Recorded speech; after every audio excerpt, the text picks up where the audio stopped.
Alhamdulillah wa salatu wa salamu ala rasulillah wa ala alihi wa ashabihi wa man wala. Assalamu alaikum wa rahmatullahi wa barakatuh. Dear brothers and sisters in Islam, my name is Abdul Qayyum and I'm also referred to as Abu Hassan.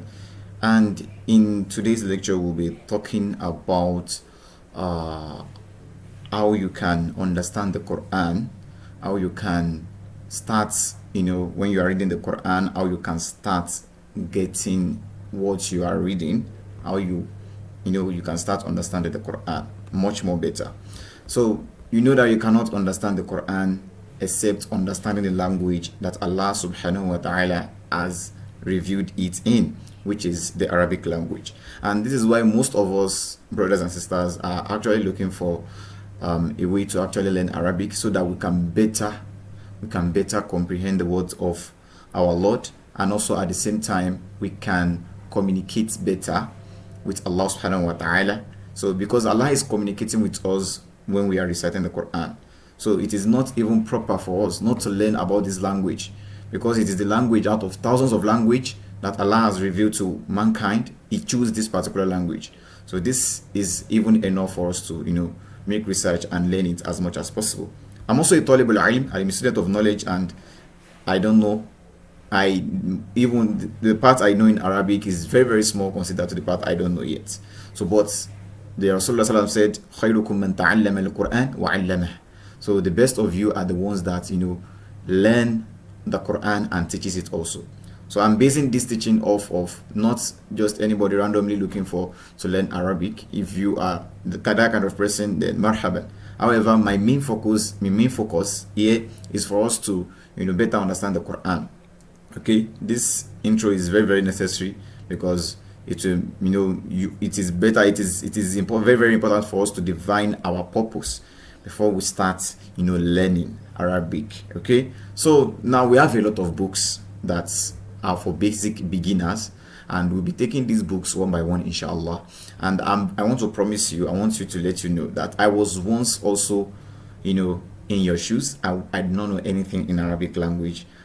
Even if someone was speaking, I will always want to know what the person is saying, but I can't comprehend it. Whenever I start reading the Quran, I always wish I know what Allah was saying there, and I devoted my time, and I was able to achieve it also. So I just want to show you the steps I took, the books I read before I was able to comprehend it. If you follow through these books, and I'm very, very sure if you are paying attention to what I'll be explaining every single day, then inshallah Allah will put barakah in it and you'll be able to understand the language quite more. So inshallah we'll be starting with a book. There are a lot of books. I'll be starting with Durus al-Lughat al-Arabiyya al-Ghayr Natqiyya. You can actually get a copy.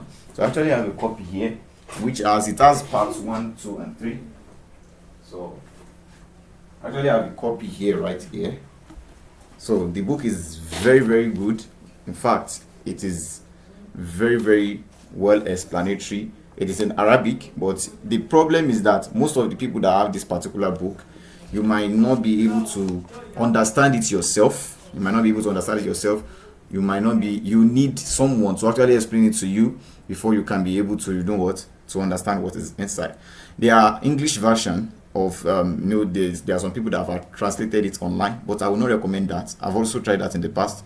If you are learning with English translation, it is still better than someone that's not learning at all. However, it is better for you to learn directly from someone that's from a scholar. All right, if it's not a scholar, but someone that has a little knowledge about it. Okay, than for you to just be looking at translations, you will definitely get bored out.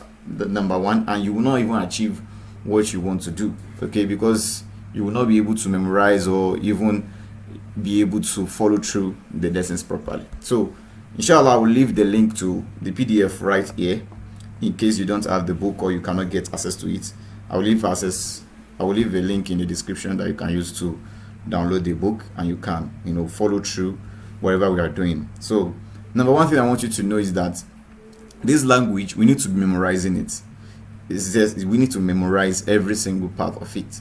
Now, if you don't understand anything about Arabic before, you have not heard anything before, and also at the same time you cannot read Arabic texts at all, okay, like this particular text in front of me, you cannot read it at all. You cannot read the Quran. If you can still read the Quran, you will still have a chance, okay, a very very big chance to easily understand these lessons. But if you cannot read the Quran at all, okay, it might be a bit difficult, but you can still follow through, okay. But it will be much more easier for you, even if you cannot so all I'm saying is that if you have knowledge about the Quranic recitation before, you can read the Quran, you can, you know, put two letters to each other, then it will be easier for you to read on your own later on. However, if you cannot read on your own later on, so you can always go back and listen to what the same way I've called it, okay. We'll be learning both together the same way I've called it, then you call it back also. Then that way, gradually you start learning and you start achieving what you actually want. So inshallah, we'll be starting with the particular group, Durusul Lughat al-Arabiyyah. The name of the book is Durusul Lughat al-Arabiyyah لغير الناطقين بها. So Durusul Lughat al-Arabiyyah لغير الناطقين بها. It is specially made for those that are not that doesn't understand, that are not the speakers of Arabic. They are not Arabs, okay, people like us, okay. Now we have what we call ad-darsul awwal. So whatever I say, make sure you also repeat it. I will always give you space to repeat it yourself. Ad-darsul awwal. Okay, that's good. هذا بيت هذا مسجد هذا باب هذا كتاب هذا قلم هذا مفتاح هذا مكتب هذا سرير هذا كرسي. So take your time to, you know, repeat all this also. So this particular first part, the meaning of ad-darsul awwal is the meaning is, this is the first lesson. Ad-darsu, it means lesson in Arabic. Ad-darsu, so it means lesson. Al-awwal, which is the first lesson, okay. So hadha is, it means this. Wa ismu isharatun lil qarib. It is used to denote something. It's used to, you know, talk about something that is close by, okay. This, okay, you know, we have that also. Ismu ishara, it is used to you know, tell you that, okay, something is there, something is here, something is there. So you can say hadha, this. If it is dhalika, that is that, okay. Well, the mu'allif, he wants to talk to us about hadha for now, so for us to be able to identify some Arabic words that are common that we need to memorize first and know first, okay. Now he's telling us hadha baytun. Obviously from the image here, it shows that this is a house. So baytun, house, a house, okay. Hadha baytun, this is a house. Hadha masjidun, this is a mosque. Hadha babun, this is a door. Hadha kitabun, this is a book. Hadha qalamun, this is a pen. Hadha miftahun, this is a key. Hadha maktabun, this is a desk. Hadha sarirun, this is a bed. Hadha kursiyun, this is a chair. So all these, you need to memorize them, okay. Baytun, masjidun, babun, kitabun, qalamun. Please and please make sure you memorize them. Do not use English translation.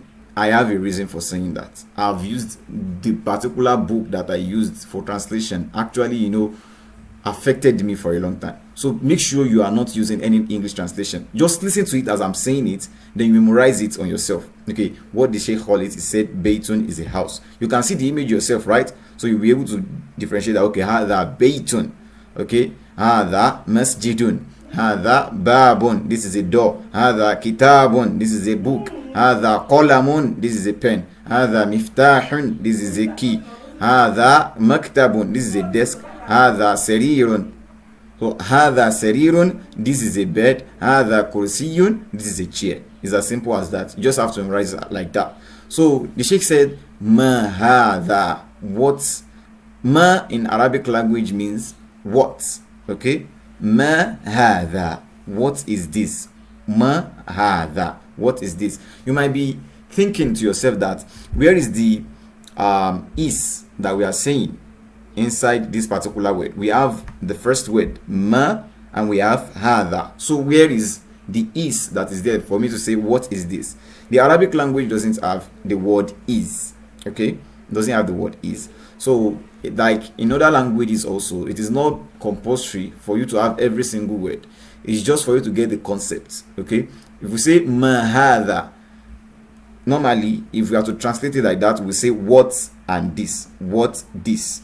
But in English you will say what is this, right? So that way you also say what is this. Ma hadha, what is this? Ma hadha, you can see it puts this question mark there. They put question marks there for you to know that it is a question. You're asking a question. Ma hadha. We already know the meaning of hadha. Okay, now we put what in the front and we have what is this. So ma hadha. So if you want to ask question, you want to ask someone about something, okay, that is in front of you, you say ma hadha, what is this? Ma hadha, what is this? So now we are asking about this particular bait here. He said hadha baytun. You know, we have, if you have memorized these particular ones before here, you will be able to easily understand what he's saying. And also he's still putting images here, right here, for you to be able to better comprehend. Later on in different, like the upcoming dars, the mu'allif will not be putting images anymore because you have upgraded. Now you'll be able, he expects you to be able to identify this yourself. Okay, now we have ma hadha. Okay, we have ma hadha, and also we have hadha baytun. Now hadha baytun bima'na, this is a house. This is a house. Now he said ahadha baytun, ahadha baytun. If you notice, we have an extra hamza right here in front of hadha, which means ahadha baytun.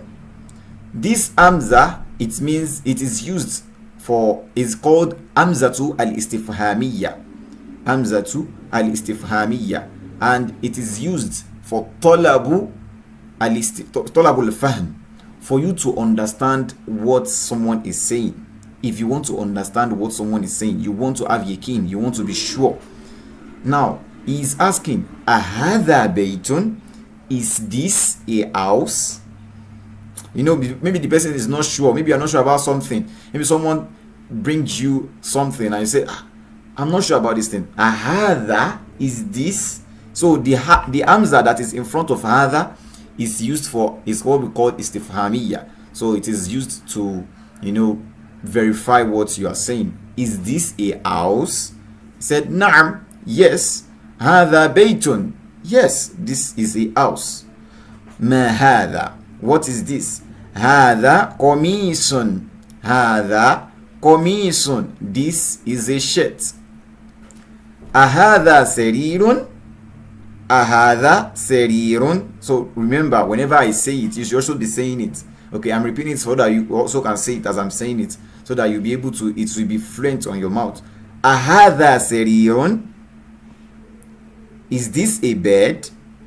La, hadha kursiyun, hadha kursiyun. If you cannot say it now, later on when you are reciting, make sure you know you are also saying it, so that it won't be that you are just listening only. Okay, la hadha kursiyun, hadha kursiyun is asking ahadha. You can see the same hamza that we have up here is again here. Ahadha sarirun, is this a bed? Sarirun bima'na bed. Sarirun, the meaning of sarir is bed. Okay, is this a bed? It says la, no. Hadha kursiyun, this is a chair. Obviously, as you can see, this is a chair, not a bed. So these are the simple ibara, expression that you need to understand. So with time, they will start, you know, developing for you to be able to better comprehend Arabic language as a whole. Now we have another one again, ahadha. You know what that means? Is this? Once we have hamza in front of hadha, that means we want to, you know, be sure of what we are asking. Ahadha miftahun, ahadha miftahun, is this a pen? Is this a key? Sorry, is this a key? He said la, hadha qalamun, hadha qalamun. He said no, This is a pen. Ma hadha. What is this? He said, hadha najmun.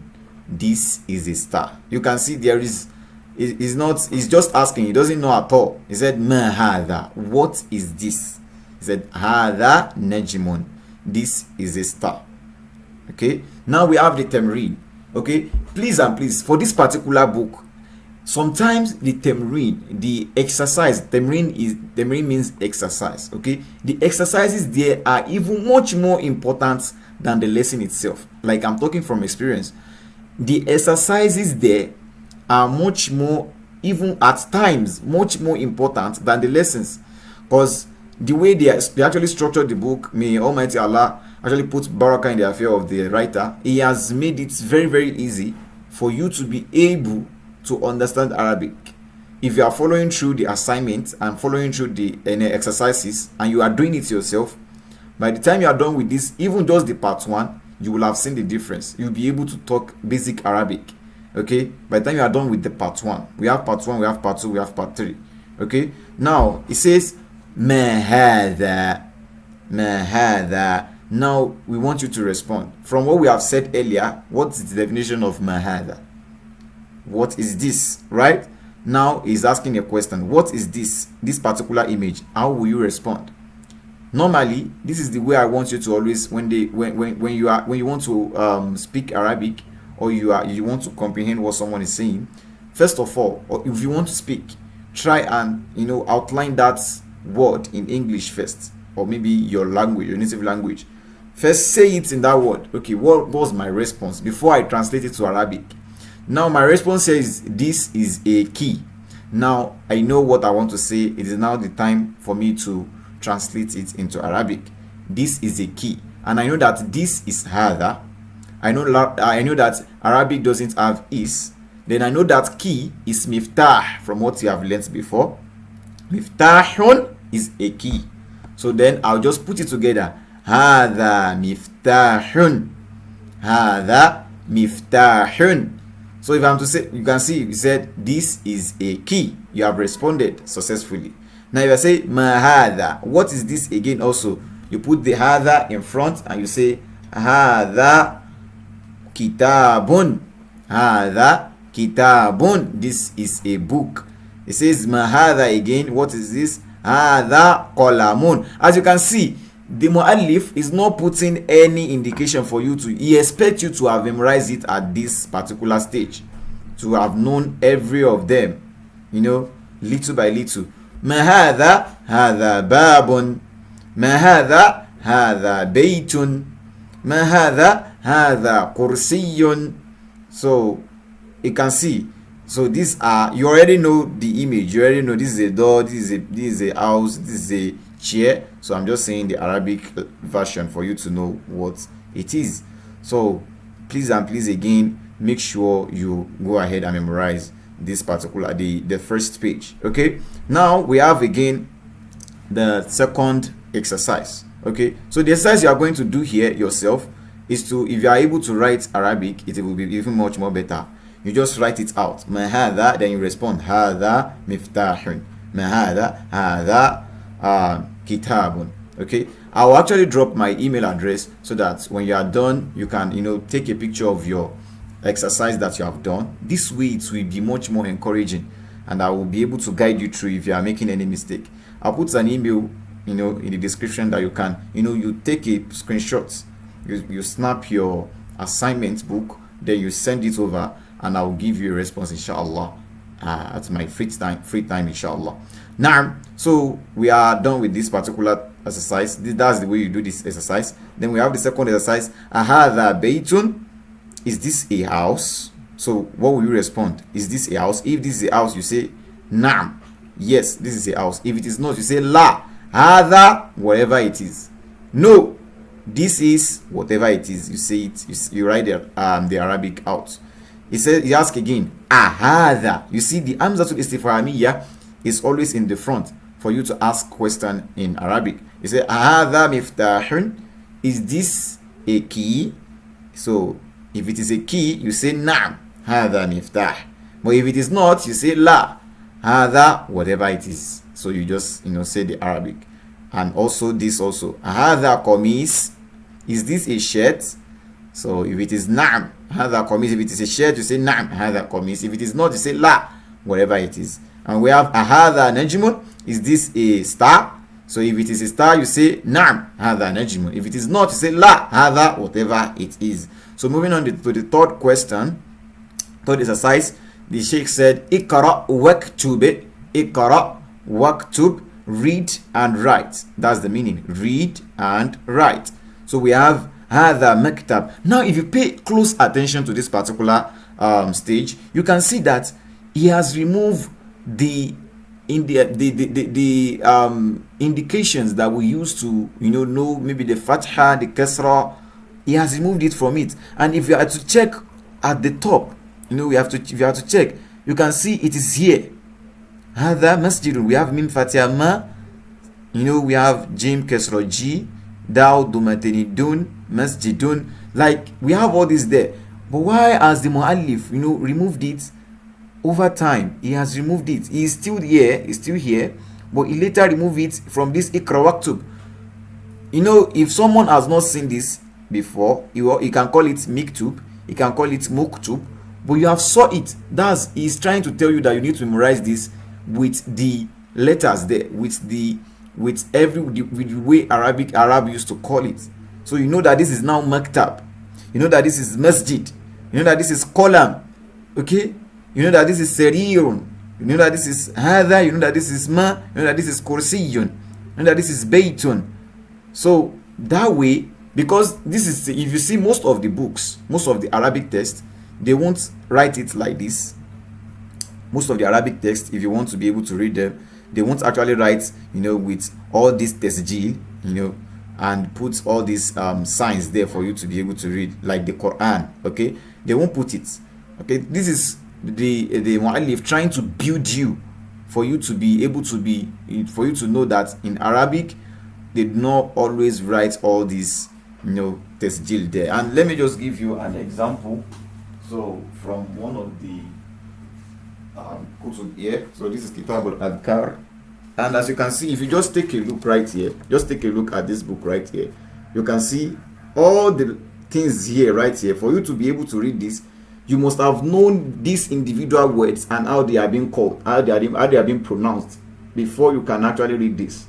Okay, so this is very, very important. Most of the books, if you want to be able to read Islamic books, you need to be able to memorize all these words, memorize it small by small, and inshallah, with the grace of Allah, you'll be able to later on speak it. Okay, except for the Quran. Maybe the Quran, they will always write the Quran with so that you don't make mistake with the Quran. But the Arabic writings, it is always in as you can see, so it won't have tasjil. Okay, so now,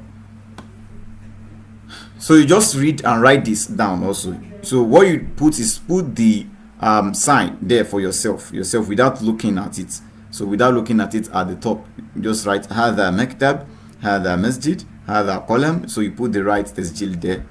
So, and that will be all for this particular lesson, because I don't want to. Okay, let us proceed, because I don't want to make it much more longer, so that you can always go through everything easily.